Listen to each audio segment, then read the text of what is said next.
बीच आपको बड़ी खबर बता दें, प्रशांत किशोर की तरफ से बड़ा दावा किया गया है। पटना से आपको बड़ी खबर बता रहे हैं। जन सुराज के संयोजक प्रशांत किशोर ने बड़ा दावा किया।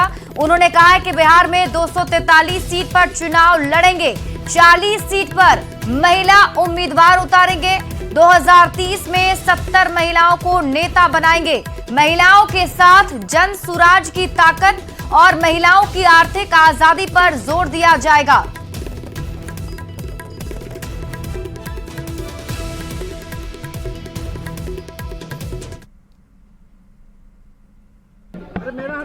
दो 2025 में जन सुराज 243 सीट लड़ रहा है, उसमें कम से कम 40 महिला उम्मीदवार जन सुराज की ओर से खड़ी की जाएंगी। दूसरी बात हमने ये भी कही कि 5 वर्ष का और समय मिला, 2030 में कम से कम 70 से 80 महिलाओं को जन सुराज के प्लेटफॉर्म से प्रशिक्षित करके उनके पीछे अपनी ताकत, बुद्धि, शक्ति, व्यवस्था लगाकर उनको नेत्री बनाने का जो अभियान है वो शुरू किया है। ये कोई महिला प्रकोष्ठ की बैठक नहीं है, ये महिलाओं को सही मायनों में नेत्री बनाने का प्रयास है। जो मैंने और 4 बातें कही वो भी आपने सुनी कि जब तक महिलाओं को आर्थिक आज़ादी नहीं मिलेगी तब तक उनकी भागीदारी समाज में समानता के आधार पर नहीं हो सकती है। और देखिए, बिहार में एक बार फिर से पोस्टर पॉलिटिक्स तेज होती दिख रही है। राजधानी पटना में हर चौक चौराहे पर प्रशांत किशोर की जन सुराज ने लालू परिवार पर निशाना साधते हुए पोस्टर चिपकाए हैं। इसके जरिए ये दिखाने की कोशिश की गई है कि लालू प्रसाद केवल अपने परिवार के बारे में ही सोचते हैं और राजनीतिक रूप से यादव जाति के दूसरे नेताओं को उन्होंने आगे नहीं बढ़ाया। पोस्टर में लिखा है कि लालू यादव ने देखा सिर्फ अपना परिवार, बाकी सभी यादव नेताओं का किया राजनीतिक संहार। पोस्टर का जायजा लिया है न्यूज़ 18 संवाददाता संजय कुमार ने। राजधानी पटना की सड़कों पर एक बार फिर से पोस्टर वार देखने को मिल रहा है और यह पोस्टर लगाया गया है जन सुराज, प्रशांत किशोर की जो पार्टी है जन सुराज, उसकी तरफ से ये पोस्टर लगाया गया है। और इस बार इस पोस्टर में लालू परिवार पर निशाना साधा गया है। पोस्टर के माध्यम से यादव समाज को यह दिखाने की कोशिश की गई है कि लालू यादव केवल अपने परिवार के अलावा अन्य किसी यादव जाति से आने वाले नेता को कभी भी आगे नहीं बढ़ने दिए। पोस्टर में साफ तौर पर लिखा है कि लालू यादव ने देखा सिर्फ अपना परिवार, बाकी सभी यादव नेताओं का किया राजनीतिक संहार। बिहार की राजनीति में लालू यादव पर कोई लगातार हमला बोल रहा है तो वह है प्रशांत किशोर और उनकी पार्टी के नेता। कहा जा रहा है कि प्रशांत किशोर ने जनसुराज से जुड़ी हुई महिला नेत्री अर्पणा यादव को आगे बढ़ाते हुए यह दिखाने की कोशिश की है कि जनसुराज से यादव जाति से आने वाले लोग भी काफ़ी संख्या में जुड़े हैं। यादवों के मान सम्मान जनसुराज में भी मिल रहा है, क्योंकि यादवों की जो पार्टी है वो केवल राजद की पार्टी नहीं है, बल्कि जनसुराज की जो पार्टी है वह भी हो चुकी है, जहाँ यादव समेत सभी जाति और धर्म के लोग लगातार जुड़ने का काम कर रहे हैं। पोस्टर के माध्यम से प्रशांत किशोर ने यादव समाज से आने वाले लोगों को यह याद दिलाने की कोशिश की है कि आप चाहे कितना भी संघर्ष और मेहनत कर लें, आरजेडी को आगे बढ़ाने के लिए जब आपको आगे बढ़ाने की बात आएगी तो उस समय लालू यादव द्वारा आपको दबा दिया जाएगा, क्योंकि उनको यह डर लगातार सताता है कि कोई दूसरा यादव नेता नहीं बन जाए। और ऐसे सभी नेताओं की तस्वीर भी दिखाई गई है। एक तरफ देखिए रंजन यादव, इसके अलावा जो दूसरे नेता हैं शरद यादव हैं, रामकृपाल यादव हैं, ददन यादव हैं, राजवल्लभ यादव हैं, तमाम लोगों की तस्वीर जो है वो दिखाई गई है और एक तरफ लालू परिवार को दिखाया गया। तो ये जनसुराज का जो पोस्टर है एक बार फिर से लालू फैमिली पर अटैक करता हुआ नज़र आ रहा है और इसको लेकर अब बिहार में सियासत जो है फिर से शुरू हो गई है। देखना होगा इस पोस्टर को लेकर राजद की तरफ से क्या प्रतिक्रिया आती है, लेकिन निश्चित तौर पर राजधानी पटना में हर चौक चौराहे पर लगी यह तस्वीर और यह पोस्टर राजनीतिक गलियारे में सरगर्मी बढ़ाने को काफ़ी है। कैमरा पर्सन मनी जुनेजा के साथ संजय कुमार, न्यूज़ 18 पटना। नेता विरोधी दल तेजस्वी यादव ने नीतीश मंत्रिमंडल के कई मंत्रियों को सिक्योरिटी देने पर नीतीश कुमार पर हमला बोला था। इसके बाद डिप्टी सीएम और बिहार सरकार के मंत्रियों ने तेजस्वी यादव पर पलटवार किया है। मद्य निषेध विभाग के मंत्री रत्नेश सदा ने कहा कि उन्हें कोई सुरक्षा नहीं चाहिए और अगर जरूरत होगी तो वे सीएम से मांग लेंगे। वहीं सूचना और जनसंपर्क मंत्री महेश्वर हजारी ने कहा है कि सुरक्षा पर सरकार विचार कर फैसला करती है और उन्हें कोई सुरक्षा नहीं चाहिए। डिप्टी सीएम ने भी पलटवार करते हुए कहा कि लालू परिवार ने ही बिहार को बर्बाद किया है। हम तो संत प्रवृत्ति के लोग हैं। पूरे बिहार की आम आवाम, पूरे बिहार की जनता हमें प्यार, स्नेह और आशीर्वाद देते हैं। हमको कहाँ कहीं कोई दिक्कत है जो हम जेड वाई की सुरक्षा लेंगे। सरकार के द्वारा जो सूचना दी जाती है, जो फलाने व्यक्ति जो जनप्रतिनिधि हैं उन पर खतरा है, तो उसके अनुकूल वाई श्रेणी, जेड श्रेणी की सुरक्षा दी जाती है। कोई मतलब जानबूझ के नहीं होता, जो व्यक्तिगत पारिवारिक संबंध के कारण ऐसे दिया जाता है। इसलिए जब सरकार को जो सूचना देती है विभाग, उसके आधार पर दी जाती है। आपको जरूरत पड़ती है क्या सर सिक्योरिटी के? हम तो मोटरसाइकिल पर घूमने वाले आदमी हैं, मोटरसाइकिल सभी भी घूमते हैं। कौन मारे आवाज किया था लालू प्रसाद जी ने, जो आज उनके पुत्र ऐसी बात कर रहे हैं। लालू जी ने ही पूरे बिहार को बर्बाद किया था, और नीतीश कुमार जी और भारतीय जनता पार्टी ने तो पूरी तरह संवारने का काम किया है। ये लोग लुटेरे, भ्रष्टाचारी हैं, और बिहार यदि आज बदनाम भी रहा तो सिर्फ और सिर्फ लालू प्रसाद जी के। बिहार के कृषि और स्वास्थ्य मंत्री मंगल पांडे ने सुरक्षा को लेकर तेजस्वी यादव के बयान पर पलटवार किया है। मंगल पांडे ने आरोप लगाया कि तेजस्वी यादव जब खुद डिप्टी सीएम थे तब उन्होंने अपनी सुरक्षा पर बेवजह खर्च किया था। उन्होंने खुद की गलती को याद कर उस पर सफाई देने की मांग की है। उनको क्यों आपत्ति होती है? अपने जब उप मुख्यमंत्री थे तो किस प्रकार से राज्य सरकार के संसाधनों का उपयोग करते थे और सुरक्षा के नाम पर कितना बड़ा काफिला चलता था, उसको वो भूल गए हैं क्या? और अपने ऊपर जिस तरीके से सरकार के साधनों का वो इस्तेमाल करवाते थे, मैं तो कहूँगा वो दुरुपयोग कराते थे। आज उनको अपने ही किए हुए चीज़ों को पहले याद करना चाहिए, और उसके विषय में क्यों नहीं सफाई देते हैं कि वो क्यों सरकारी संसाधनों का और सरकार के सुरक्षा तंत्रों का इतना इस्तेमाल करते थे। लखीसराय में बिहार के डिप्टी सीएम विजय कुमार सिन्हा ने नेता प्रतिपक्ष तेजस्वी यादव और आरजेडी पर जमकर निशाना साधा। विजय कुमार सिन्हा ने कहा कि आरजेडी के भय के कारण बिहार में निवेशक नहीं आना चाहते हैं। आरजेडी के डर के कारण बिहार में कोई उद्योग नहीं लग पाता है।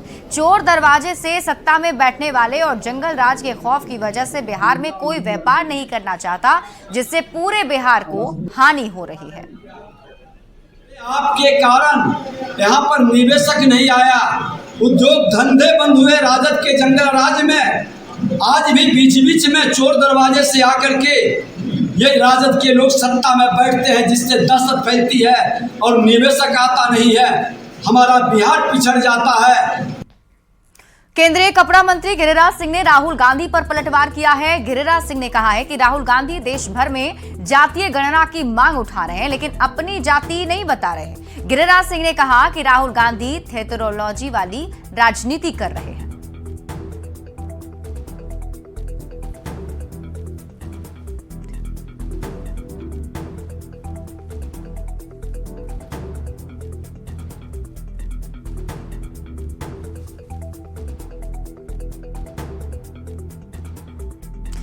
आपको बता दें कि इन दिनों बिहार में ही नहीं बल्कि पूरे देश भर में जातीय गणना की राजनीति की जा रही है, और जातीय गणना की मांग जोर शोर से विपक्ष की तरफ से उठाया जा रहा है, और वहां से बैटिंग कर रहे हैं राहुल गांधी। ऐसे में अब राहुल गांधी पर पलटवार किया है गिरिराज सिंह ने।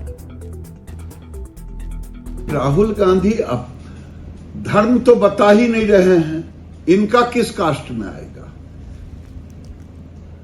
अपना भी बताना चाहिए ना। समय पर जो कास्ट सेंसस होना है होगा, नौटंकी से नहीं होगा। ये परसेप्शन की राजनीति कर रहे हैं, ये थेट्रोलॉजी की राजनीति कर रहे हैं। एक ऐसा व्यक्ति जो 3 बार चुनाव हारा और 100 की संख्या नहीं पार किया, वो कह रहा है मोदी जी कमजोर हो गए हैं, देखते हैं इससे झुके हुए हैं। मोदी जी तो सीना तान करके देश हित में काम कर रहे हैं। वहीं केंद्रीय मंत्री ललन सिंह ने लोकसभा में नेता प्रतिपक्ष राहुल गांधी पर बड़ा हमला बोला है। उन्होंने कहा कि राहुल गांधी को यह समझना होगा कि बिहार में जातीय गणना नीतीश कुमार ने कराई। इसे ममता बनर्जी के कहने पर राहुल गांधी ने खारिज भी कर दिया था, और आज घड़ियालू आंसू बहा रहे हैं। उन्होंने जनता को भ्रमित करने का भी आरोप लगाया। उन्होंने नहीं किया, रिजेक्ट कर दिया इसको। श्री सुश्री ममता बनर्जी के दबाव में अब आज घड़ियाली आंसू बहा रहे हैं। आज कह रहे हैं जातीय गणना होना चाहिए, जनगणना होना चाहिए। और जब हम लोगों ने करा लिया तो आज तक कभी राहुल गांधी जी ने बिहार में, जब हम लोग एनडीए में नहीं थे तब की बात हम बता रहे हैं, जब हम लोग एनडीए में नहीं थे कभी राहुल गांधी जी ने बिहार में जो जातीय गणना हुई उसका कभी उन्होंने प्रशंसा किया? नहीं किया। तो ये घड़ियाली आंसू वो बहाते हैं, वो जनता को भ्रमित करने के लिए एक स्लोगन देते हैं। ये उनका काम है, वो करते रहे, इसलिए वो कोई आधार नहीं है उनकी बात का। वहीं जातीय गणना पर राहुल गांधी के दिए गए बयान पर बीजेपी सांसद मनोज तिवारी ने पलटवार किया है। उन्होंने राहुल गांधी के हेल्थ चेकअप की मांग की। उन्होंने आरोप लगाया कि सत्ता से बाहर आने पर राहुल गांधी मछली की तरह तड़प रहे हैं। हमें थोड़ा इलाज की जरूरत है, उनका मेंटल हेल्थ चेकअप होना चाहिए। सबसे जो चिंता की बात है कि आप दुनिया भर का जात जानना चाहते हैं और अपना जाति नहीं बताना चाहते, ऐसा क्यों? वो कहते, उनसे जब पूछा गया कि आपकी जाति क्या है तो उन्होंने कहा कि इन्होंने मुझे गाली दिया। अगर राहुल गांधी जी से जात पूछा जाए तो उनको लगता है कि गाली दिया गया है, तो फिर दूसरे की जात पूछते हैं तो वो भी तो गाली हुई। इधर जातीय गणना को लेकर प्रशांत किशोर ने राहुल गांधी पर निशाना साधा। प्रशांत किशोर ने कहा, केवल जातीय गणना करवा लेने से दलितों और पिछड़ों की स्थिति नहीं सुधरेगी। प्रशांत किशोर ने यह भी कहा कि राहुल गांधी कांग्रेस शासित राज्यों में जातीय गणना क्यों नहीं करवाते हैं। ऐसा कोई पनिसिया है नहीं। अगर जातिगत जनगणना से ही सब सुधर जाना होता तो जनगणना अभी है लोगों के पास कि SC ST समाज के लोग सबसे गरीब, पिछड़े, शैक्षणिक, आर्थिक, सामाजिक तौर पर सबसे पिछड़े हैं। तो राहुल गांधी को ये बताना चाहिए, या जो भी ये बता रहा है कि जातिगत जनगणना से सब सुधर जाएगा, तो उसको बताना चाहिए कि SC ST समाज के लोग इस दशा क्यों नहीं सुधरी। भाई, जनगणना होने से नई जानकारी मिली, सही है, लेकिन जानकारी मिलने मात्र से आपकी दशा नहीं सुधरेगी। ये तो ऐसे हुआ कि लाइब्रेरी में जाइएगा, वहाँ बहुत किताब है, तो लाइब्रेरी में जाने से आप विद्वान थोड़े हो जाइएगा, उस किताब को पढ़ना भी पड़ेगा और पढ़कर आत्मसात करना पड़ेगा। तो राहुल गांधी जी को ये बताना चाहिए कि भाई 60 साल से ये आपको ज्ञान कहाँ आपका गया था। 60 साल से तो आपके लोगों की सरकार थी, तब जनगणना करके पूरे देश का भला कर देते। चलिए मान लीजिए अब उनको अक्ल आया है, अब उनको समझ में आई है बात, तो जनगणना जिन राज्यों में कांग्रेस की सरकार है, तेलंगाना में है, कर्नाटक में है, हिमाचल में है, वहां पर करके गरीबी दूर कर ले। राष्ट्रीय लोक मोर्चा के अध्यक्ष उपेंद्र कुशवाहा ने राहुल गांधी पर हमला बोला है। उपेंद्र कुशवाहा ने राहुल गांधी के आरक्षण हितैषी होने के दावे को छलावा बताया। उपेंद्र कुशवाहा ने कहा, कांग्रेस ने जम्मू कश्मीर में नेशनल कॉन्फ्रेंस से समझौता किया है, जो धारा 370 फिर से लागू करने की बात कह रही है। अब वहां धारा 370 लगी थी तो SC ST को आरक्षण नहीं मिल रहा था। नेशनल कॉन्फ्रेंस के मैनिफेस्टो को देखने से स्पष्ट है, वहाँ जो धारा 370 लगी हुई थी, जिसके चलते वहाँ SC ST वर्ग के लोग, वंचित समाज के लोग आरक्षण से बिल्कुल वंचित थे। एनडीए की सरकार ने प्रधानमंत्री के नेतृत्व में धारा 370 को समाप्त करने का काम किया, जिससे वहाँ SC ST और वंचित समाज के लोगों को आरक्षण मिलने लगा है। अब इस लाभ से वंचित करने की मंशा रखने वाली पार्टी नेशनल कॉन्फ्रेंस से चुनाव में हाथ मिलाती है कांग्रेस पार्टी, और दूसरी ओर आरक्षण के हितैषी होने की बात करती है। इससे स्पष्ट है कि कांग्रेस पार्टी आरक्षण विरोध वाली पार्टी है। जनसुराज के संयोजक प्रशांत किशोर ने तेजस्वी यादव पर भी तंज कसा है। प्रशांत किशोर ने कहा, अगर तेजस्वी यादव की इतनी समझ है, ये सब जानते हैं, अगर वो विकास के मॉडल पर बात करते हैं तो ये हास्यास्पद है। अगर वो जाति, रंगदारी, शराब और बालू माफिया पर बोले तो इस पर टीका टिप्पणी हो सकती है। जब तेजस्वी यादव 6 महीने पहले डिप्टी CM थे तो उन्हें बिहार स्विट्जरलैंड दिख रहा था। अगर नीतीश कुमार फिर महागठबंधन में पलटकर चले जाएं तो उन्हें फिर से बिहार बढ़िया दिखने लगेगा। ऐसा है मेरे भाई, तेजस्वी यादव की कितनी समझ है, उनके टीका वक्तव्यों पर टीका टिप्पणी करना, वो भी विकास के मामले में। तेजस्वी यादव जात के मामले में बोले तो उस पर टीका टिप्पणी हो सकती है, रंगारी बालू शराब माफिया पर बोले तो उस पर टीका टिप्पणी हो सकती है। ये लोग हाँ क्राइम पर बोले तो ठीक है, क्राइम पर बोले उसका जवाब देंगे। तेजस्वी यादव अब विकास के मॉडल की चर्चा करे, ये हास्यास्पद लगता है। इनके लोग 15 साल यहाँ शासन में रहे हैं, जिसको अपना नहीं पता है कि जीडीपी क्या है और जीडीपी ग्रोथ क्या है, वो बिहार के विकास की कहानी समझा रहा है, उस पर क्या टीका टिप्पणी करनी है। क्राइम का जहाँ तक बात है तो इतना ही कहूँगा कि 6 महीना पहले तक तेजस्वी यादव खुद उप मुख्यमंत्री थे और तब उनको बिहार स्विट्जरलैंड दिख रहा था और 6 महीना में अब उनको कत्लखाना में दिख रहा है। अभी नीतीश कुमार पलट के चले जाएं महागठबंधन में तो बिहार उनको फिर बढ़िया दिखने लगेगा। उप मुख्यमंत्री सम्राट चौधरी ने केंद्र सरकार की यूनिफाइड पेंशन स्कीम को सरकारी कर्मियों के लिए बेहद ही फायदेमंद बताया है और इसके लिए केंद्र सरकार को धन्यवाद भी दिया। उन्होंने कहा कि सरकारी कर्मचारियों को पुराने पेंशन स्कीम की तरह इससे कई तरह का लाभ भी मिलेगा। कि सरकार को धन्यवाद देने का समय है। जब उन्होंने इस देश में यूपीएस यूनिफाइड पेंशन स्कीम की घोषणा की, मैं सभी कर्मचारी भाइयों को बधाई भी देता हूं और नए स्कीम्स के माध्यम से उन्होंने वही स्कीम्स को लाया है जो पुराने पेंशन स्कीम में था कि जो 25 साल का नौकरी प्राप्त करते हैं उनको आधा पेंशन मिला करता था, तो यह स्वागत योग्य है। पटना के बीजेपी प्रदेश ऑफिस में पीएम के मन की बात सुनने के लिए बीजेपी के नेता और कार्यकर्ता जुटे थे।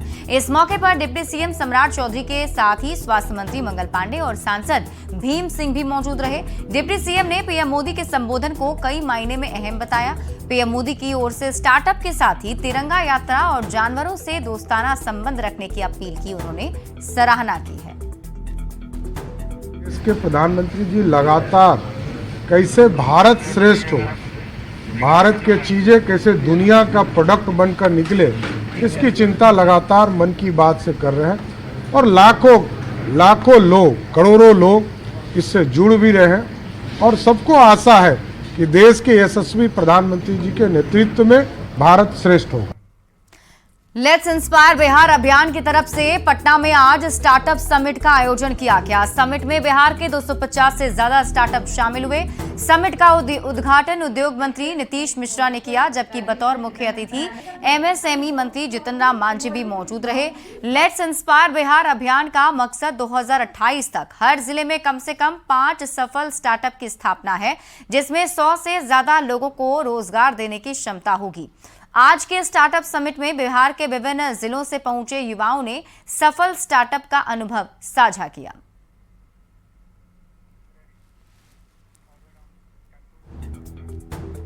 पश्चिम बंगाल में महिला डॉक्टर के साथ हुई घटना के बाद से भागलपुर में महिलाओं की सुरक्षा के लिए सामाजिक संस्थाएं अब आगे आ रही हैं। शहर के सैंडिस कंपाउंड मैदान में मां आनंदी सामाजिक संस्था की ओर से निःशुल्क महिलाओं और युवतियों को सेल्फ डिफेंस का प्रशिक्षण दिया जा रहा है।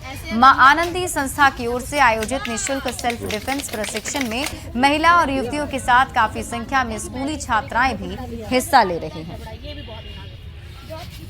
बंगाल में महिला डॉक्टर के साथ हुई घटना ने पूरे देश को झकझोर कर रख दिया। ऐसे में अब भागलपुर की बेटियां सेल्फ डिफेंस की गुर सीख रही हैं। तस्वीर देखिए कि किस तरह से महिला ट्रेनर के द्वारा भागलपुर की बेटियों को ट्रेनिंग दी जा रही है, ट्रेंड किया जा रहा है और यह बेहद जरूरी हो गया है। जिस तरह से देश के अलग अलग हिस्सों से रोजाना महिलाओं के साथ और युवतियों के साथ हो रही हैवानियत की घटना सामने आ रही है, तो ऐसे में बेहद जरूरी हो जाता है और यही जो जरूरी काम है भागलपुर की बेटियों को सिखाया जा रहा है। तस्वीर देखिए कि किस तरह से जो महिला ट्रेनर है वो भागलपुर की बेटियों को ट्रेनिंग दे रही हैं। मैम, किस तरह की यह ट्रेनिंग है और क्यों इसकी जरूरत आ पड़ी है? आत्म सुरक्षा की ट्रेनिंग जो है आज के टाइम में बहुत ही बेहद जरूरी है, क्योंकि ना तो आज छोटी छोटी बच्चियां सुरक्षित है, जन्म के पहले ही भ्रूण हत्या कर दिया जाता है, ना तो जन्म से पहले, ना जन्म के पश्चात, ना 6 महीने की बच्चियां, ना 60 साल 70 साल की वृद्ध माता ही सुरक्षित है। हर जगह जो है हम लोग अपने आप को असुरक्षित महसूस कर रहे हैं, लेकिन इसके लिए ना तो हमारे पास कोई कानून व्यवस्था है। यदि हम लोगों के पास अभी सॉल्यूशन ही है तो सॉल्यूशन यह है कि जो रैलियां निकाले जाते हैं, कैंडल मार्च किए जाते हैं और कुछ पेपर्स में आकर के जो सिलेबस होता है वो सिलेबस कंप्लीट कर दिए जाते हैं।